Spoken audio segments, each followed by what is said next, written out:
I'm Elise Hartley, 34 youngest sibling and freelance interior designer. It was just past 5 p.m. when I stepped out of the Uber and onto the gravel path outside St. Martin's Church Hall. The evening air was heavy with late spring warmth, dampened slightly by the scent of lilies wilting inside. A long white banner that read, "In loving memory of Gerald Hartley," hung above the front door. My father. A crowd was already gathering near the entrance family. Neighbors, co-workers. Most wore black or navy. Some held programs. I held nothing. I adjusted the hem of my black dress and tugged my tote higher up my shoulder. I hadn't been invited. I found out about the wake through a cousin's blurry Instagram story posted just hours earlier.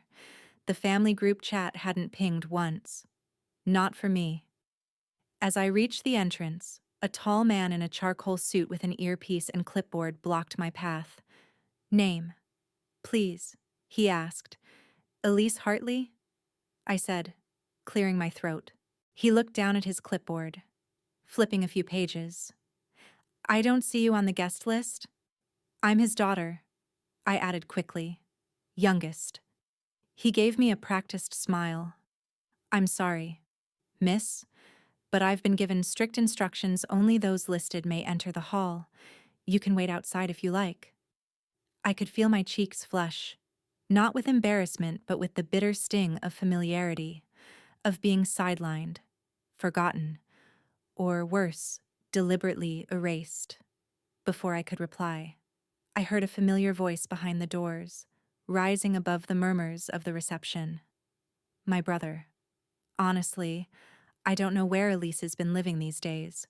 Probably still renting some shoebox apartment she won't show anyone, he said, loud enough for the crowd to chuckle politely. My jaw clenched. I hadn't spoken to Ryan in over a year, not since our father's stroke, when Ryan conveniently forgot to loop me into the care plans. I turned slightly, facing the parking lot, pretending to fidget with my phone. The guard gave me a pitying glance, but said nothing. Just stood there like a bouncer at a party I was born into, but never quite belonged at. To anyone who's ever shown up to a family event and felt like a stranger who's been told, directly or indirectly, that they're less than, or too little, or too late, drop a comment. Tell me where you're watching from, and if you've ever had your own sibling drama, click like. Subscribe if you know the feeling of carrying quiet accomplishments while your family measures you by your past. I took a breath, trying to steady my pulse, already turning to leave when the door burst open again. "Wait," a woman called out. She was sharply dressed, a navy blue sheath dress under a tailored coat, clipboard tucked under one arm, expression professional but urgent. "Are you Elise Hartley?" I blinked. "Yes. I'm Amanda Gresham, executor of Gerald Hartley's estate." Every eye near the entrance turned.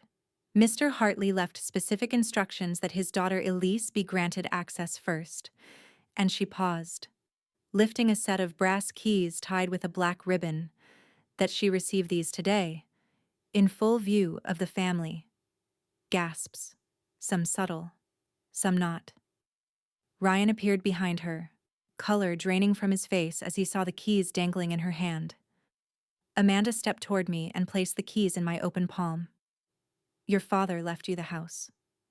Elise. I didn't speak. I couldn't. The porch fell silent. Even the man with the clipboard stepped aside like he'd seen a ghost. And for the first time in years, my presence wasn't just tolerated. It shattered the room. Amanda's shoes made a neat, deliberate clicking sound as she turned and walked back through the double doors, leaving me standing there with the keys warm in my hand. I hadn't even closed my fingers around them before a wave of whispering swept through the entryway. Some faces tilted toward me with cautious interest. Others turned sharply away. Ryan didn't move. His face was pale, mouth parted slightly, the corners twitching like he wanted to say something. But the words had slipped too far out of reach. He'd always been good with crowds, not so good with silences. I stepped forward, The man with the clipboard didn't speak this time.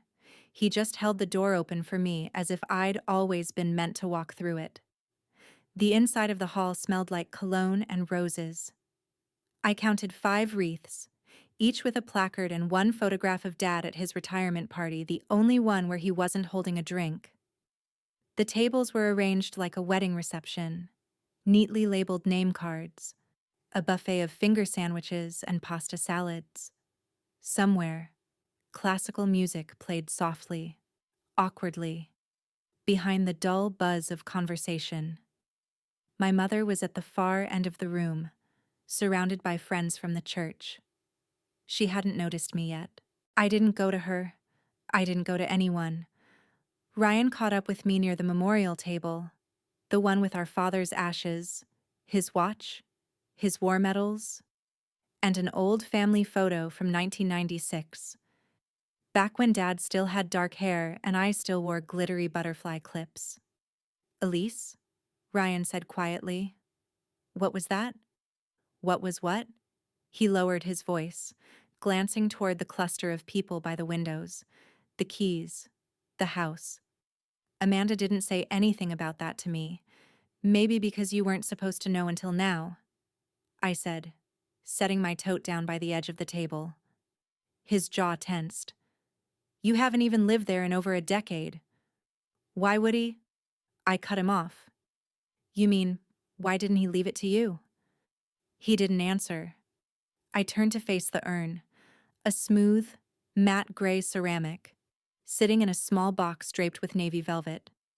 "Because I'm the one who took care of it," I said, voice low. "The house. Not Dad. Not after the stroke. You weren't there." "That's not fair," Ryan muttered. "No. What's not fair is acting like I vanished when I was the one fixing the roof leaks, paying the property tax, patching the walls you and your friends wrecked every summer break." He exhaled, folding his arms. "So this is revenge. This is reality," I said, flatly. I could feel the heat of eyes on us, some familiar, most not. Aunt June by the corner, a cousin pretending to look at a flower arrangement while obviously eavesdropping. No one intervened. They just waited to see what came next. I picked up a photo of Dad holding me as a toddler. His arms had been stronger then, not yet hollowed by time or guilt or whiskey. I remembered that version of him best. The one who carried me when no one else noticed I was tired. He said I reminded him of Mom. I murmured. Ryan rolled his eyes. "That's rich." I looked up. "You don't know anything about her." "I know enough," he snapped. "You think you do," I said, eyes narrowing. "But she used to write me letters. After she left. Dad didn't know. But she did. Every year. Birthday cards, handmade drawings. You didn't get them because she said you always sided with him." He flinched, visibly. His shoulders shrank slightly into his blazer. I softened. Just a little. "I didn't keep all the letters," I said, more gently. "But I kept enough to know she wanted us to stay close. That's why I stayed in the city, close to the house, close to Dad, because she asked me to." Ryan stared at the floor. The silence stretched. In the background, someone tapped a glass with a spoon. A speech was beginning, but we weren't listening. "I'm not trying to humiliate you, Ryan," I added, my voice barely audible. "But Dad wanted this. He didn't know how to say sorry, so he wrote it into the will. That house was his way of saying I mattered. Once, finally." "I always thought you were embarrassed by it," he said quietly. I shook my head. "I was embarrassed by what we became in it, not the walls." He looked at me, then really looked. His eyes were red around the edges, not from crying, from holding it in too long. "I didn't know," he whispered. I gave him a tired smile. "That's the problem. No one ever asked." Behind us, Amanda stood near the podium now, flipping through the notes for the formal reading.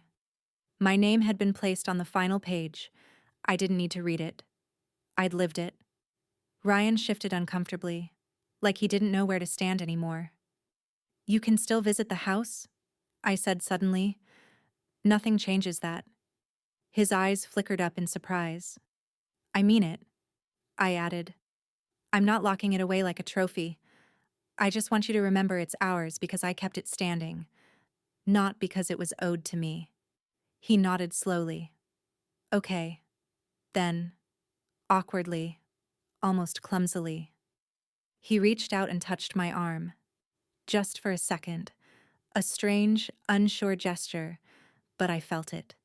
The mood in the room had changed. I saw it in how people looked at me now, confused, curious, some ashamed. I picked up my tote and turned toward the back door, the one that led into the garden behind the church hall. I needed air. The keys were still in my palm, cool now, weighty. And for once, they belonged exactly where they were. The garden behind the hall was nearly empty.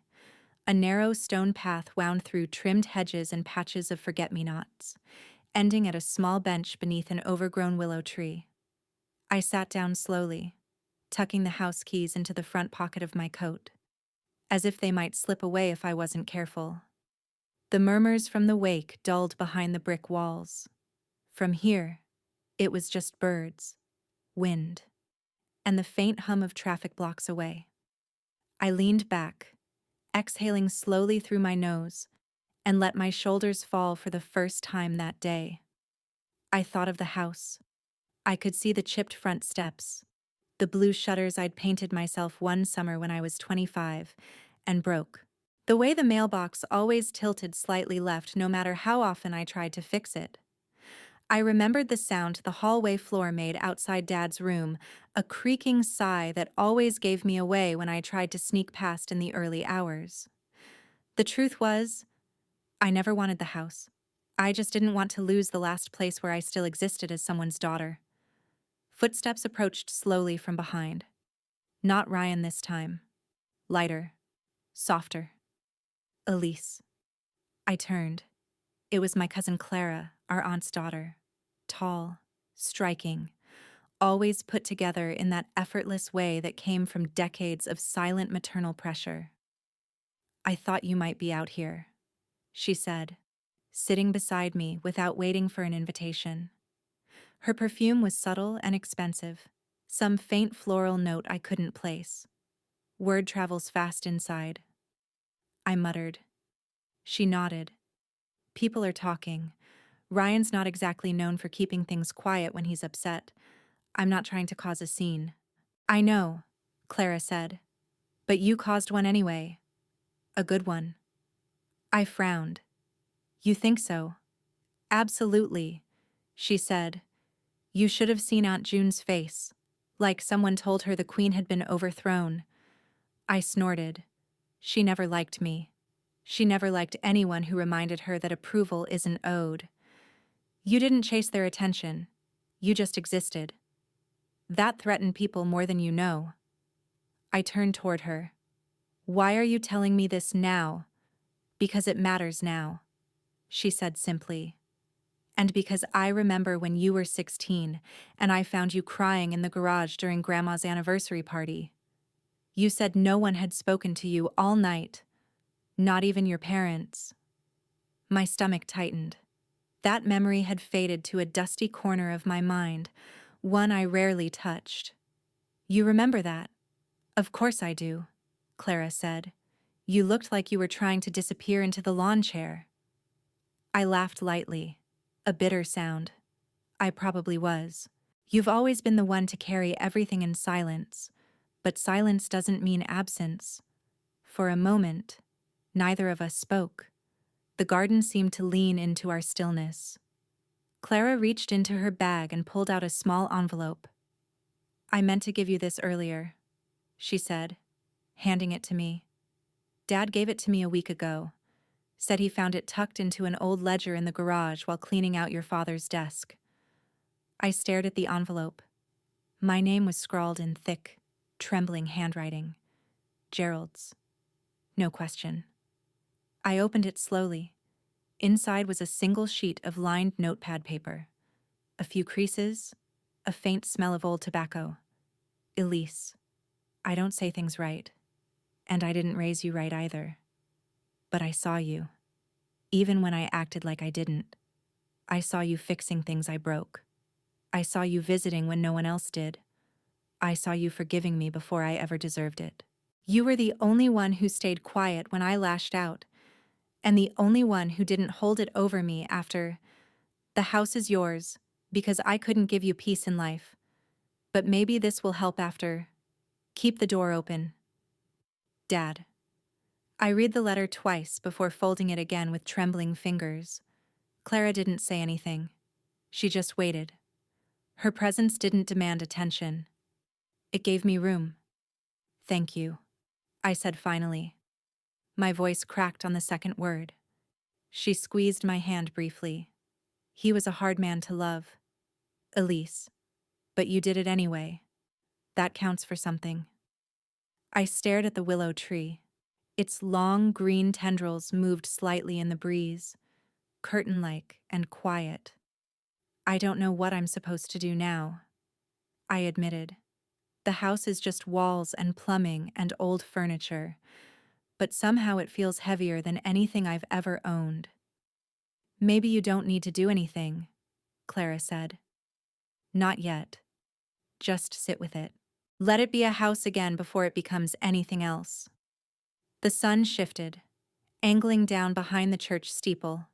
People were beginning to leave. I could see the shadows on the gravel path lengthening, coats being buttoned. Quiet goodbyes. Clara stood. Come by for tea next week. I nodded. I'd like that.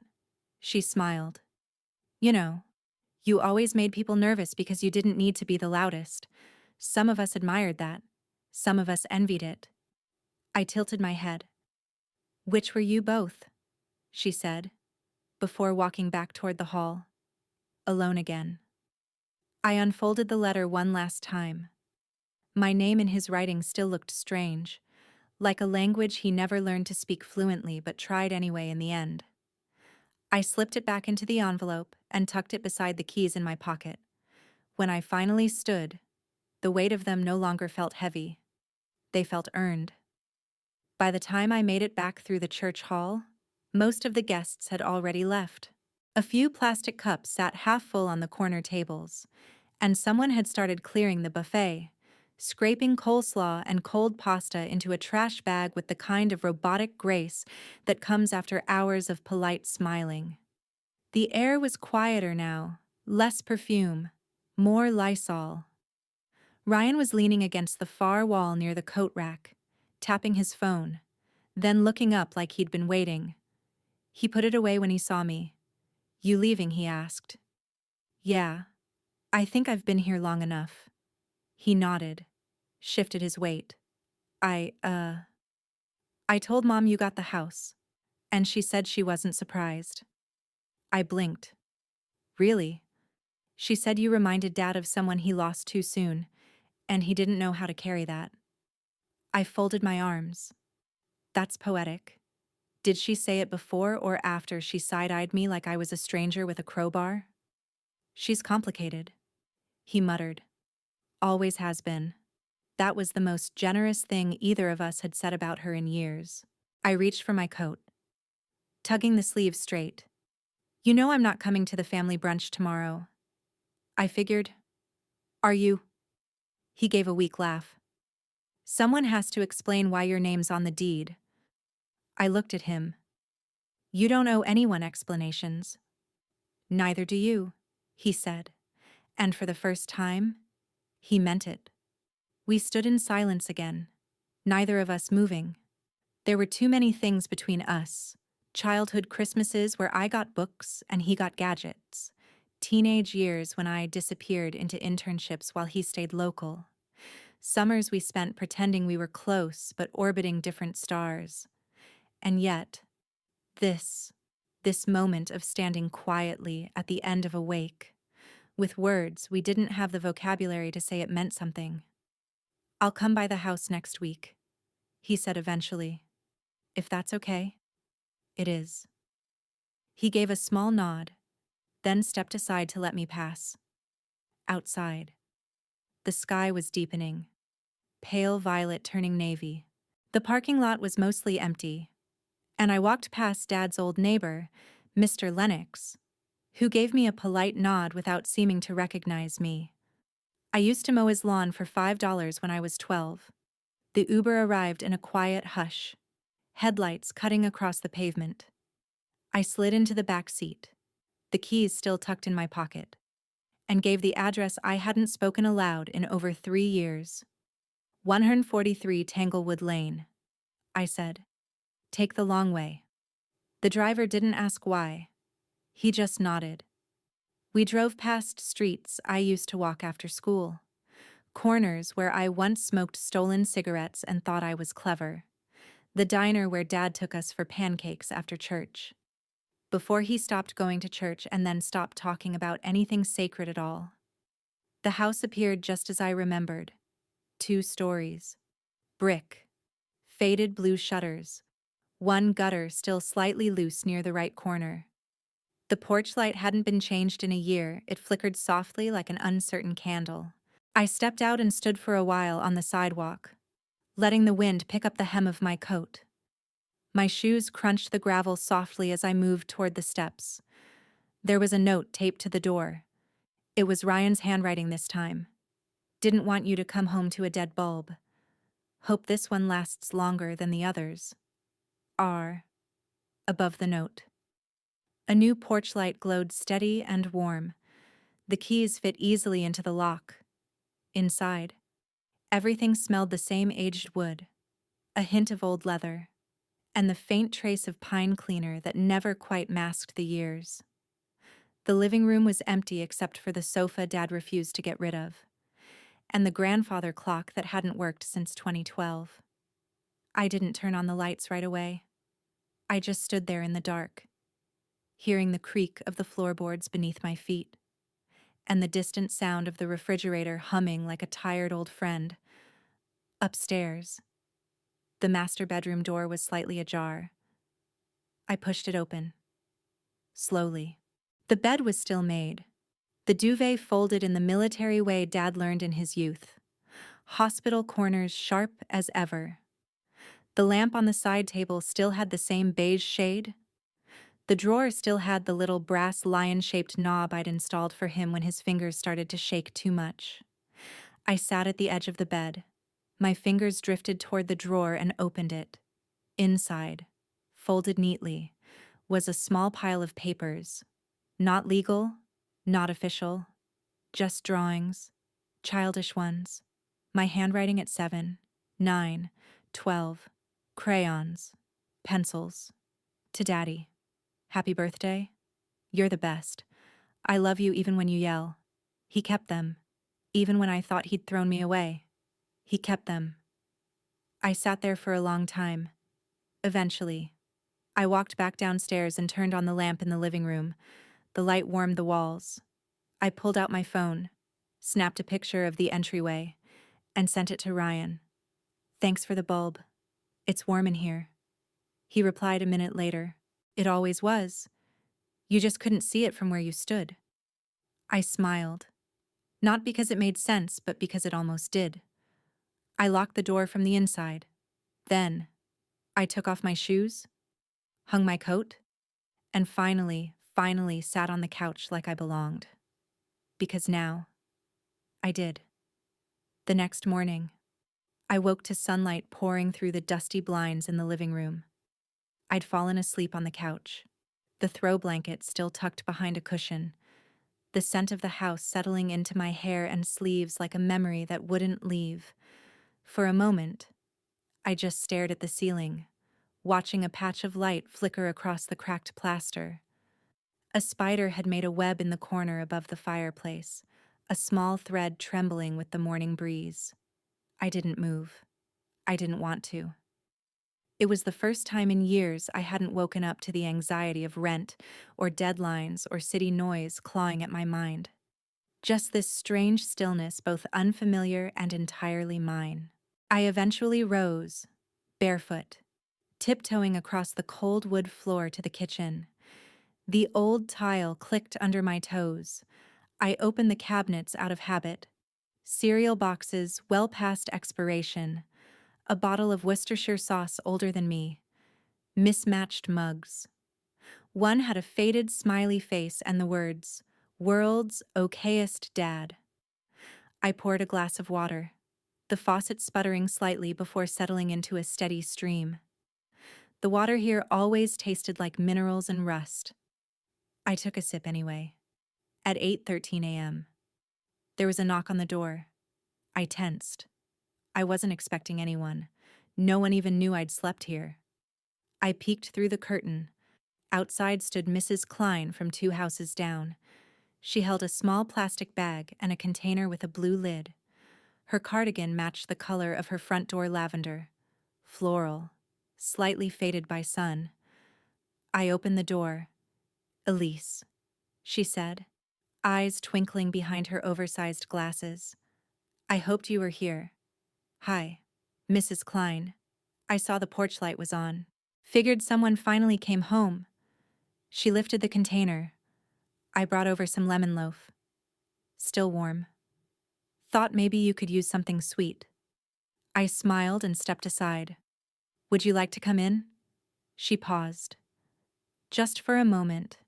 These knees don't like long visits." Inside, she looked around like she was revisiting a museum of her own memories. "I used to babysit you. You know," she said, sitting gently on the edge of the recliner. "You once glued your brother's toy soldiers to the bathroom mirror, claimed it was an art installation." I laughed. "That sounds right."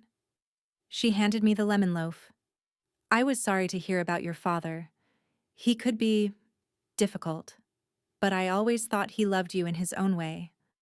"I think so too," I said quietly. She eyed me. "And now the house is yours." I nodded. "Good," she said firmly. "It was always more yours than anyone else's." I sat beside her on the edge of the couch. She leaned forward, clasping her hands. "You know, this street used to be full of people who knew each other. Now everyone keeps their curtains closed. But if you really stay, I think things could shift again." "I don't know what I'm doing yet," I confessed. "That's the best place to start," she said, rising slowly. "Don't let anyone make you feel like your roots aren't deep enough just because they took a little longer to grow." She squeezed my hand before she left. "And tell Ryan he still owes me an apology for setting off that firecracker in my birdbath in '98. "I will," I said, laughing. The door clicked shut behind her.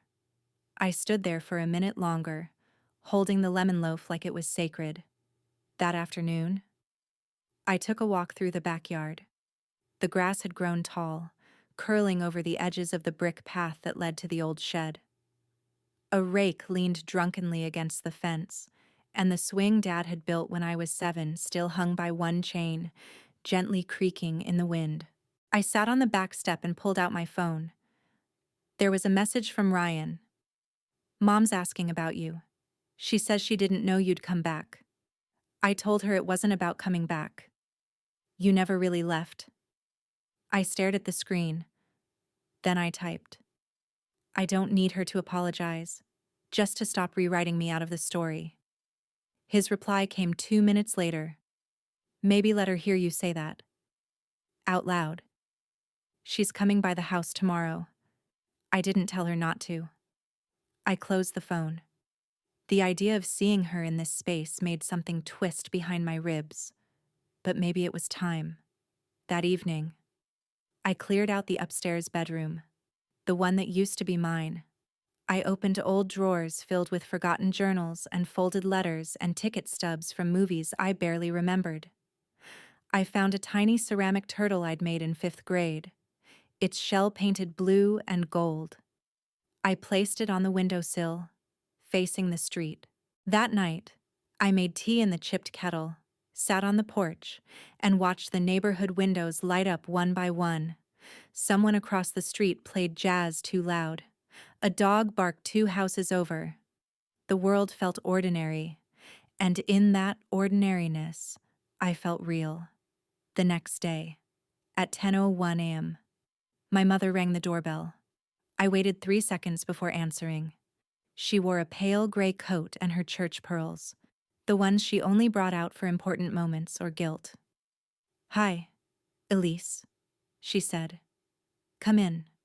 She stepped over the threshold like the house might bite her. Her eyes flicked over the walls, the furniture, the kitchen visible in the background. She said nothing about the changes. "I heard about the house," she said finally. "I figured you would." She didn't sit. "I didn't think he'd do that," she added. "You didn't think he'd acknowledge me?" She flinched. Just slightly, then straightened. "I didn't know how to reach you after everything." "That's not true," I said. "You just didn't want to risk hearing something that would make you question your part in it." She sat then, on the couch, posture stiff. "You're angry." "No," I said. "I'm exhausted." A long silence. She looked around again. "It's clean. Lived in." "It is." Another pause. "You were always the quiet one," she murmured. "I thought maybe you didn't care as much." "I cared more," I said. "I just learned not to ask for what wasn't being offered." She stared at her hands, then finally looked up. "I'm sorry," she said, "for not protecting you, for letting him drown out your voice." My throat tightened. I didn't respond right away.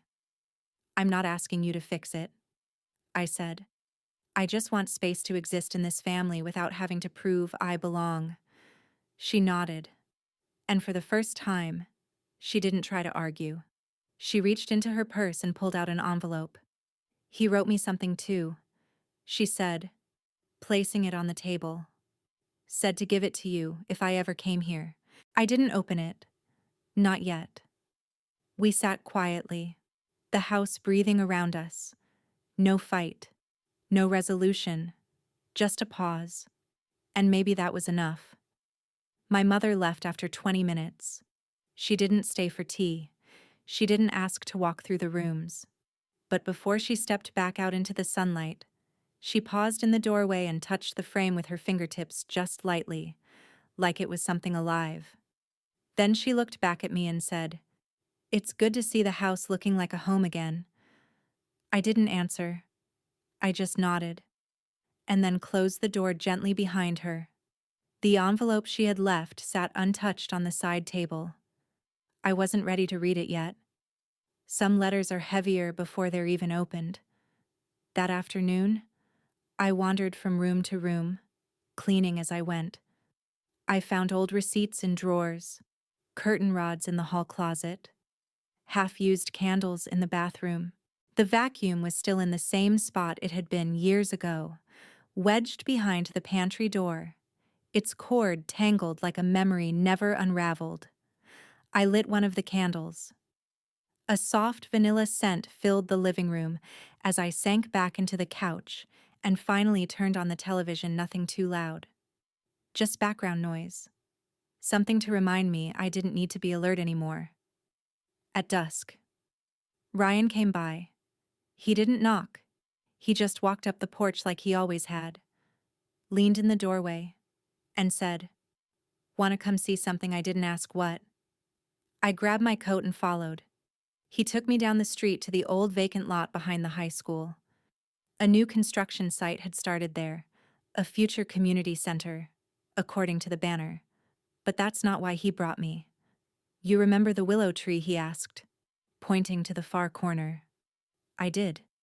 It used to be massive, towering, its branches draped like curtains over the sidewalk. We used to meet under it before school when we didn't want to walk in together but still wanted to know the other one was close. "They cut it down last month," he said. "I thought you'd want to know. They're going to pave it over." I looked at the bare patch of soil. A stump still sat in the middle like a memory caught mid-sentence. "Shame," I said. It always felt like it was holding something secret. "I thought it was invincible," Ryan murmured. I looked at him. We thought a lot of things were. He glanced at me, then away. I'm not good at rebuilding things. I'm usually better at pretending nothing broke. Then this is new, I said gently. Yeah, he admitted. It is. We stood there a while, watching a place that once held us both disappear piece by piece. That night, I sat in the dining room with the envelope in front of me. I hadn't touched it since my mother left, but something about seeing the tree's absence made me want to open it before it became too late again. I unfolded the letter carefully. Elise, if she gives this to you, it means you let her in again. I didn't think you would. Maybe I didn't think you should. But I hoped. I know what I did. I know what I didn't say. I know I let your brother carry the spotlight and let you carry the consequences. I saw you even when I acted like I didn't. It's the one thing I never forgave myself for. The house is just wood and brick. But you were the foundation. Don't let them rewrite your place. Not again. And don't let the silence between you and them become permanent. It's heavy, and it will bury you if you let it. Keep the house open, even when it hurts. Dad. I read it again. Then again. I placed it beside the first letter he'd written, the one Clara gave me. Different pen, same hand, a little shakier. I stared out the front window. The porch light flickered once, then steadied. In the days that followed, I began reclaiming the house, not changing it, just remembering it.